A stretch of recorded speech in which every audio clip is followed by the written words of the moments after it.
गुलाब के फूल का बेटा। एक दुष्ट जादूगरनी थी। उसके घर के सामने एक बड़ा सा बाग था। बाग में बहुत सारे फूल लगे हुए थे। एक महिला उस घर के आगे से होकर जा रही थी। उसने सुंदर गुलाब देखे। उसने सोचा कि मंदिर में चढ़ाने के लिए एक फूल तोड़ लिया जाए। लेकिन जैसे ही उसने फूल तोड़ने के लिए हाथ बढ़ाया, जादूगरनी आ गई। वह चिल्लाकर बोली, रुक जा मूर्ख महिला, तूने मेरे फूल को छुआ है। यहाँ किसी को भी मेरे फूल छूने की आज्ञा नहीं है। तेरी इस गलती की सजा तुझे जरूर मिलेगी। मैं तुझे भी गुलाब का फूल बनाती हूँ। यह कहकर जादूगरनी ने इशारा किया। वह महिला घबराकर रोने लगी। वह बोली, मुझे माफ कर दो, मुझसे बहुत बड़ी भूल हो गई। मेरे ऊपर दया करो, मुझे फूल मत बनाओ।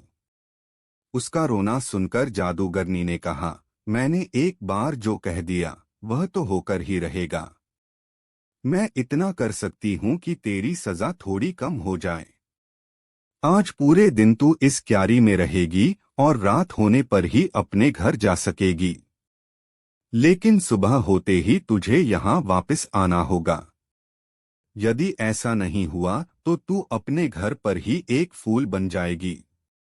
इसलिए सुबह होते ही यहाँ आ जाना।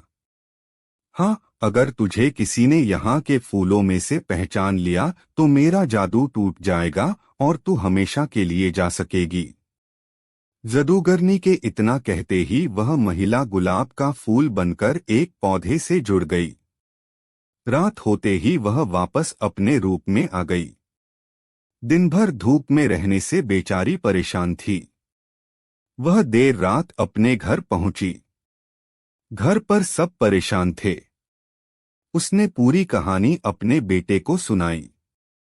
उसके बेटे ने कहा, माँ, आप सुबह वहां वापस चली जाना। मैं आपके कुछ देर बाद आऊंगा और आपको पहचान लूंगा। आप बिल्कुल चिंता मत करो। सुबह को सूरज निकलने से भी पहले महिला जादूगरनी के बाग में जाकर फूल बन गई। तभी उसका बेटा वहां आया। उसने देखा वहां गुलाब के बहुत सारे पौधे थे। उन पौधों पर सैकड़ों फूल लगे हुए थे। उसने एक एक फूल को ध्यान से देखना शुरू किया। काफी सारे फूल देखने के बाद उसने एक फूल चुना और बोला, यही मेरी माँ है। इतना कहते ही उसकी माँ पर किया गया जादू टूट गया। वह अपने रूप में वापस आ गई।